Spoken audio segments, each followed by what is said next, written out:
ನಮ್ಮ ಅಹಂಕಾರವನ್ನ ಕಡಿಮೆ ಮಾಡ್ಕೊಳ್ಳೋದಕ್ಕೆ ಈ ಒಂದು ಕತೆ ಯಾರೋ ಪೂಜ್ಯರು ಹೇಳಿದಂತ ಮಹಾಕತೆ ಇದು. ನಮ್ಮ ಅಹಂಕಾರವನ್ನ ಕಡಿಮೆ ಮಾಡ್ಕೊಳ್ಳೋದಕ್ಕೆ, ಮನುಷ್ಯನಾದ್ಮೇಲೆ ಸ್ವಲ್ಪ ಅಹಂಕಾರ ಇದ್ದೇ ಇರುತ್ತೆ, ಆದ್ರೆ ಯಾವುದೇ ಕಾರಣಕ್ಕೂ ದುರಹಂಕಾರ ಬರಬಾರದು. ದುರಹಂಕಾರ ಬಂದ್ರೆ ಆ ಮಾನವನಿಗೆ ಸಾವು ನಿಶ್ಚಿತ. ಅಂದ್ರೆ ದೇಹದ ಸಾವಲ್ಲ, ಆತ್ಮದ ಸಾವೇ ನಿಶ್ಚಿತ ಅವನಿಗೆ. ಯಾರೋ ಒಬ್ಬ ಶ್ರೀಮಂತ, ಸಾವಿರಾರು ಕೋಟಿ ದುಡ್ಡಿತ್ತು ಅವನ ಹತ್ರ. ಅವನು ಆಸ್ಪತ್ರೆಯಲ್ಲಿ ಆರೋಗ್ಯ ಸರಿ ಇಲ್ಲದೇನೆ ಮಲ್ಕೊಂಡ್ಬಿಟ್ಟ. ಮಗನಿಗೆ ಆ ಫ್ಯಾಕ್ಟ್ರಿ, ಆ ಕಾರ್ಖಾನೆಗಳು ಎಲ್ಲ ಜವಾಬ್ದಾರಿಯನ್ನು ಹೊರಿಸ್ತಾ ಅವ್ರಿಗೆ. ಸ್ವಲ್ಪ ಗಮನವಿಟ್ಟು ಕೇಳಿಸ್ಕೊಳ್ಳಿ. ಇದ್ಮೇಲೆ ನೋಡಪ್ಪ, ಸಾವಿರಾರು ಕೋಟಿ ದುಡ್ಡು ಮಾಡಿದ್ದೀನಿ, ಸ್ವಲ್ಪ ನೀನು ಕೂಡ ಇದನ್ನ ಮುಂದುವರ್ಸ್ಕೊಂಡು ಹೋಗು ಅಂದಾಗ ಆ ಮಗನಿಗೆ ಶೋಕಿ ಜೀವನ ಜಾಸ್ತಿ ಆಯ್ತು. ಯಾಕೆಂದ್ರೆ ಕಷ್ಟಪಟ್ಟು ದುಡ್ಡಲ್ವಲ್ಲ ಅದು, ಅಪ್ಪ ಸಂಪಾದನೆ ಮಾಡಿದ ಹಣ. ಎಲ್ರಿಗೂ ಬಾಯಿಗೆ ಬಂದಂಗೆ ಬೈಯೋನು. ಕೆಲಸಗಾರರಿಗೆ ಯಾರಿಗೂ ₹1 ಎತ್ತು ಕೊಡ್ತಿರ್ಲಿಲ್ಲ. ಯಾರು ಫ್ಯಾಕ್ಟ್ರಿಲಿ ಕಷ್ಟ ಅಂತ ಬಂದ್ರೆ ₹1 ಕೊಡ್ತಿರ್ಲಿಲ್ಲ. ಬರೀ ಅಹಂಕಾರ ಅಹಂಕಾರ ಅಹಂಕಾರ. ಹೀಗೆ ಅಪ್ಪ ಹೇಳ್ದ ಕರೆದು, ಬೇಡ, ಇಷ್ಟೊಂದು ಅಹಂಕಾರ ಬೇಡ ಅಪ್ಪ, ನಿನಗೇನು ಗೊತ್ತು, ನೀನ್ ಸತೋಯ್ತಿ, ನಾಳೆ ದಿನ ನಾನು ಈ ಫ್ಯಾಕ್ಟ್ರಿ ಓನರ್ ಆಗವನು, ನಾನು ಹೇಳ್ದಂಗೆ ಕೇಳಬೇಕು, ಈ ಜನಗಳೆಲ್ಲ ನನ್ನ ಕೈ ಕೆಳಗಿರ್ಬೇಕು, ಕಾಲಾಳ್ಗಳಾಗಿರ್ಬೇಕು. ನೋಡಿ ಎಷ್ಟೊಂದು ಅಹಂಕಾರ ತುಂಬಿಕೊಳ್ತು. ತಂದೆಯಲ್ಲಿದ್ದಂತ ಮಮಕಾರ ಮಗನಿಗೆ ಬರಲಿಲ್ಲ, ಆ ಸೇವೆಯ ಮನೋಭಾವ ಮಗನಿಗೆ ಬರಲಿಲ್ಲ.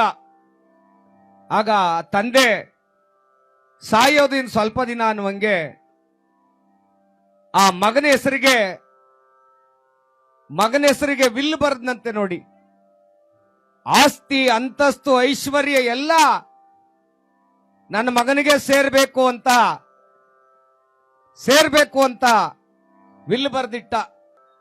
ವಿಲ್ ಬರೆದ್ಬಿಟ್ಟು ಆ ಪತ್ರದ ಜೊತೆಗೆ 2 ಹಳೆ ಚಪ್ಪಲಿಗಳನ್ನ ಕೊಟ್ಟ ಅಪ್ಪ ಮಗನ ಕೈಗೆ. ಹಳೆ ಚಪ್ಪಲಿ, ಕಿತ್ತೋಗಿರೋ ಚಪ್ಪಲಿ. ಮಗನೇ, ನಾನು ಮೆಟ್ಟಿದಂತ ಚಪ್ಪಲಿ ಇದು, ನಾನು ಸತ್ತಾಗ ನನ್ನ ಶವವನ್ನು ಒತ್ಕೊಂಡು ಹೋಗ್ತಾರಲ್ಲಪ್ಪ, ಆಗ ಆ ಚಪ್ಪಲಿನ ನನ್ನ ಪಾದಕ್ಕೆ ತೊಡಸು, ಇಲ್ಲ ಅಂದ್ರೆ ನನ್ನ ಕೈಲಿಡಿಸು, ಸಾಕು, ನನಗೆ ಬಹಳ ಸಂತೋಷ ಆಗುತ್ತೆ. ಅಪ್ಪ ಹೇಳದ ಮಾತಿಗೆ ಮಗ ಅಂದ, ಅಯ್ಯೋ ಅದೇನ್ ದೊಡ್ಡ ಕೆಲಸವಪ್ಪ, ಚಪ್ಪಲಿ ತಾನೆ, ಹಾಕಿಸ್ತೀನಿ ಬಿಡಪ್ಪ. 1-2 ತಿಂಗಳು ಕಳೀತು. ತಂದೆ ತೀವ್ರ ಹುಷಾರಿಲ್ಲದೆ ಸತ್ತೋಗ್ಬಿಟ್ಟ.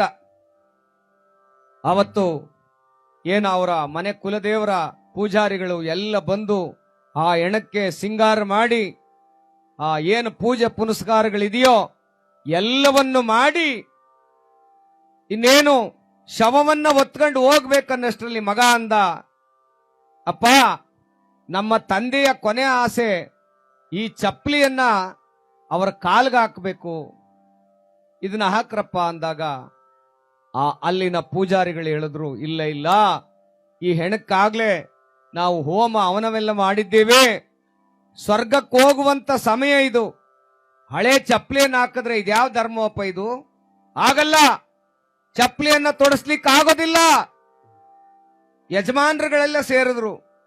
ಯಜಮಾನ್ರುಗಳಂದ್ರು, ಏನೋ ನಮ್ಮ ಕುಲಕ್ಕೆ ವಿರುದ್ಧವಾಗಿ ಮಾತಾಡ್ತಾ ಇದ್ದೀಯ ನೀನು, ಚಪ್ಪಲಿಗಳನ್ನ ಹಾಕುವಾಗಿಲ್ಲ ಅಂತೇಳಿ ತೀರ್ಮಾನ ಮಾಡಿದಾಗ ಒಬ್ಬ ಆ ಹುಡುಗನ ಸ್ನೇಹಿತ, ಆ ಶ್ರೀಮಂತನ ಮಗನ ಸ್ನೇಹಿತ ಒಬ್ಬ ಓಡೋಡಿ ಬಂದು ಒಂದು ಪತ್ರವನ್ನ ಕೊಟ್ಟನಂತೆ ಆ ಮಗನ ಕೈಗೆ. ಒಂದು ಪತ್ರ, ಗೌಪ್ಯವಾದ ಪತ್ರ. ಅವರಪ್ಪ ಆಗ್ಲೇ 2-3 ತಿಂಗಳಿಂದನೇ ಬರೆದು ಆ ಸ್ನೇಹಿತನ ಮಗನ ಕೈಲಿ ಕೊಟ್ಟಿದ್ದಂತೆ, ನಾನು ಸತ್ತಾಗ ಎಣೆ ಎತ್ಕೋಗುವಾಗ ನನ್ನ ಮಗನ ಕೈಲಿ ಇದನ್ನು ಕೊಟ್ಟು ಬಿಡಿ ಅಂತ. ಆಗ ಆ ಸ್ನೇಹಿತ ಓಡ್ ಬಂದು ಆ ಮಗನ ಕೈಗೆ ಪತ್ರ ಕೊಟ್ಟಾಗ ಪತ್ರದಲ್ಲಿ ಬರೆದಿತ್ತಂತೆ, ನೋಡ್ದ ಮಗನೇ, ಸಾವಿರಾರು ಕೋಟಿ ಸಂಪಾದನೆ ಮಾಡಿದ್ದೀನಿ, ಹೋಗುವಾಗ ಕೇವಲ ಒಂದು ಹಳೆ ಒಂದ್ ಜೊತೆ ಚಪ್ಪಲಿಯನ್ನು ತಗೊಂಡು ಹೋಗೋದಕ್ಕೆ ನನಗೆ ಅವಕಾಶ ಕೊಡ್ತಾ ಇಲ್ವಲ್ಲ ಈ ಜನ, ಏನು ಹೊತ್ಕೊಂಡು ಹೋಗ್ತಾ ಇದ್ದೀನಪ್ಪ, ಬರೀ ಕೇವಲ 2 ಚಪ್ಪಲಿಯನ್ನ ತಗೊಂಡು ಹೋಗೋದಕ್ಕೆ ಯೋಗ್ಯತೆ ಇಲ್ಲ ನನಗೆ. ನಿನ್ನ ಅಹಂಕಾರವನ್ನು ಇವತ್ತೇ ಬಿಡು, ನೀನೇನು ಹೊತ್ಕೊಂಡು ಹೋಗಲ್ಲ, ಬಡವರಿಗೆ ಒಂದಷ್ಟು ದಾನ ಮಾಡು, ಹಸಿದವರಿಗೆ ಅನ್ನ ಹಾಕು, ಕಣ್ಣೀರಾಗಿ ಬಂದವರಿಗೆ ಕಣ್ಣೀರು ಒರೆಸು. ಬಡವರು ಬಗ್ಗರ ಬಗ್ಗೆ ಕಿಂಚಿತ್ತು ಕರುಣೆ ಇರಲಿ, ಅಹಂಕಾರ ಬೇಡ ಅನ್ನುವಾಗ ಹಿಂದ್ಗಡೆಯಿಂದ ಒಂದು ಒಳ್ಳೆಯ ಧ್ವನಿ ಬತ್ತಾಯಿತು. ಒಳಿತು ಮಾಡೋ ಮನ್ಸ, ನೀನಿರೋದು 3 ದಿವಸ. ಈಗ ಅರ್ಥ ಆಯ್ತಲ್ವರಪ್ಪ, ಯಾವ ಅಹಂಕಾರ ಪಟ್ಟು ನಾವೇನು ಹೊತ್ಕೊಂಡು ಹೋಯ್ತಾ ಇದೀವಪ್ಪ. ಕೇವಲ 1 ಕುಂಟೆ ಜಮೀನ್ ಮಾತ್ಗೆ ಇವತ್ತು ಅಣ್ಣ ತಮ್ಮ ಮಾತಾಡ್ತಾ ಇಲ್ಲ. ಏನಾದ್ರೂ ಅಕಸ್ಮಾತ್ ಬಂತು ಅಂದ್ರೆ ಇಬ್ರೂ ಬಿಟ್ಟು ಹೋಗಬೇಕು. ಏನ್ ಹೊತ್ಕೊಂಡು ಹೋಯ್ತಾರ 1 ಕುಂಟೆ ಜಮೀನ? ಇಲ್ಲ, ಕೇವಲ 6 ಅಡಿ 3 ಅಡಿ ಜಾಗ. ಬರೀ ಅಹಂಕಾರ ತುಂಬಿದೆ ಈ ಪ್ರಪಂಚದಲ್ಲಿ. ಬರೀ ನಾನು ನಾನು ನಾನು ನಾನೆಚ್ಚು, ನನಗಿಂತ ಯಾರು ತಿಳಿದವರಿಲ್ಲ, ನನ್ನಷ್ಟು ಯಾರು ಸಂಪಾದನೆ ಮಾಡೋರಿಲ್ಲ, ಅಯ್ಯೋ ನಾನು ಎಲ್ಲನೂ ಅರ್ದು ಕುಡಿದು ಬಿಟ್ಟಿದ್ದೀನಿ ಅನ್ನುವಂತ ಅಹಂಕಾರ ತುಂಬಿರುವಂತ ಈ ಸಮಾಜದೊಳಗಡೆ ನಾವು ಮಾನವರಾಗಿ ಬದುಕಬೇಕು, ಮನುಷ್ಯರಾಗಿ ಬದುಕಬೇಕು. ಅದನ್ನೇ ಬಸವಣ್ಣನವರು ಹೇಳದ್ದು ಏನಂತ, ಮಾನವ ಧರ್ಮಕ್ಕೆ ಜಯವಾಗಲಿ, ಮಾನವ ಧರ್ಮಕ್ಕೆ ಜಯವಾಗಲಿ ಅಂತ ಹೇಳಿದ್ರು ಬಸವಣ್ಣನವರು. ಕನಕದಾಸರು ಅದನ್ನೇ ಹೇಳಿದ್ದು ಏನಂತ, ಈ ಕುಲವೆಂದು ಹೊಡೆದಾಡದಿರಿ, ನಿಮ್ಮ ಕುಲದ ನೆಲೆಯನೇನಾದರೂ ಬಲ್ಲಿರಾ ಅಂತೇಳಿ. ಬಾಬಾ ಸಾಹೇಬ್ ಅಂಬೇಡ್ಕರ್ ಅವರು ಅದೇ ಹೇಳಿದ್ದು. ಸ್ವಾಭಿಮಾನ, ಸಮಾನತೆ, ಎಲ್ಲರೂ ಒಟ್ಟಾಗಿ ಬಾಳುವಂತ ಅವಕಾಶ ಸಂವಿಧಾನದಲ್ಲಿ ಕೊಟ್ರು. ಹಾಗೆ ಎಲ್ಲ ಮಹನೀಯರು ಇವತ್ತು ಹೇಳೋದು ಒಂದೇ, ಮಾನವರಾಗಿ ಬಾಳೋಣ, ಮನುಷ್ಯರಾಗಿ ಬಾಳೋಣ. ಇಲ್ಲಿ ನಾನು ಮೇಲು ನೀನು ಕೀಳು ಅನ್ನುವಂತ ಭಾವನೆಯನ್ನ ಬಿಡೋಣ. ಅದಕ್ಕೆ ಆ ಒಬ್ಬ ಸಾಹಿತಿ ನಮ್ಮ ಋಷಿಯವರು ಬರೀತಾರೆ,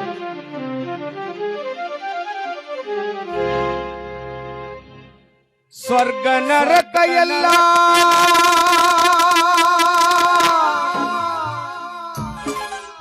ಮೇಲಿಲ್ಲ ಕೇಳೋ ಜನಕ,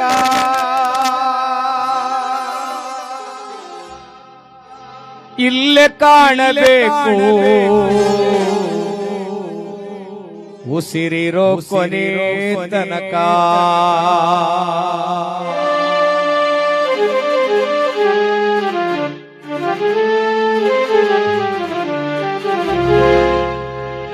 ಸ್ವರ್ಗ ನರಕ ಎಲ್ಲಿದೆ ಅಂತ ಯಾರಿಗೂ ಗೊತ್ತಿಲ್ಲ. ನಾನಿಲ್ಲಿ ಪ್ರೀತಿಯಿಂದ ಬದುಕಿದರೆ ಅದೇ ಸ್ವರ್ಗ, ದ್ವೇಷದಿಂದ ಬದುಕಿದರೆ ಅದೇ ನರಕ. ಬಸವಣ್ಣನವರು ಎಷ್ಟೊಂದು ಸುಂದರವಾಗಿ ಹೇಳಿದ್ದಾರೆ ಮನುಷ್ಯ ಜನ್ಮಕ್ಕೆ ಮಾತನ್ನ. ಅಯ್ಯ ಎಂದರೆ ಸ್ವರ್ಗ, ಎಲವೋ ಎಂದರೆ ನರಕ. ಅಯ್ಯ ಅಂದ್ರೆ ಅಯ್ಯ, ಅಪ್ಪ ಅಂದ್ರೆ ಅದೇ ಸ್ವರ್ಗ. ಏನೋ ಹೋಗಲೋ ಬಾರಲೋ ಯಾಕ್ಲಾ ಹೋಗ್ಲಾ ಅನ್ನುವಂತ ಎಲವೋ ಎಂದರೆ ನರಕ ಅಂತ ಹೇಳಿದ್ರು. ಅದಕ್ಕೆ ಹೇಳ್ತಾರೆ, ಒಳಿತು ಮಾಡು ಮನಸ ನೀನಿರೋದು 3 ದಿವಸ, ಒಳಿತು ಮಾಡು ಮನಸ ನೀನಿರೋದು 3 ದಿವಸ. ಉಸಿರು ನಿಂತ ಮ್ಯಾಲೆ ನಿನ್ನ ಹೆಸರು ಹೇಳುತ್ತಾರ, ಉಸಿರು ನಿಂತ ಮ್ಯಾಲೆ ನಿನ್ನ ಹೆಸರು ಹೇಳುತ್ತಾರ. ಎಣ ಅನ್ನುತ್ತಾರ, ಮಣ್ಣಾಗ ಉಳುತ್ತಾರ, ಜಡ್ಜ ಕಟ್ಟುತ್ತಾರ, ನಿನ್ನ ಸುಟ್ಟು ಹಾಕುತ್ತಾರ. ಒಳಿತು ಮಾಡು ಮನಸ ನೀನಿರೋದು 3 ದಿವಸ, ಒಳಿತು ಮಾಡು ಮನಸ ನೀನಿರೋದು 3 ದಿವಸ.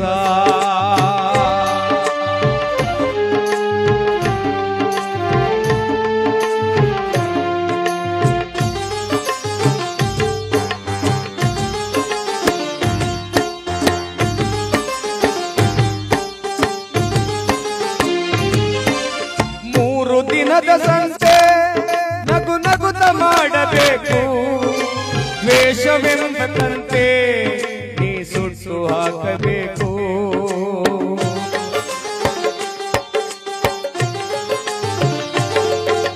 3 ದಿನದ ಸಂತೆ ನಗು ನಗುತ್ತ ಮಾಡಬೇಕು, ದ್ವೇಷವೆಂಬಂತೆ ನೀ ಸುಟ್ಟು ಹಾಕಬೇಕು. ಪ್ರೀತಿ ಪ್ರೇಮ ಹಂಚಿ ನೀನು ಹೋಗಬೇಕು ಅಲ್ಲಿ, ಮೇಲೂ ನಿನಗೆ ಹೆಸರು ಉಂಟು ಇಲ್ಲಿ. ಪ್ರೀತಿ ಪ್ರೇಮ ಹಂಚಿ ನೀನು ಹೋಗಬೇಕು ಅಲ್ಲಿ. ಸತ್ತ ಮೇಲೂ ನಿನಗೆ ಹೆಸರು ಉಂಟು ಇಲ್ಲಿ. ಭೂಮಿಯಲ್ಲಿರೋದು ಬಾಡಿಗೆ ಮನೆಯಾಗಿ ಮ್ಯಾಲೆ ಹೋಗಬೇಕು ನಮ್ಮ ಸ್ವಂತ ಮನೆಗೆ. ಬರಲು ಏನು ತಂದೆ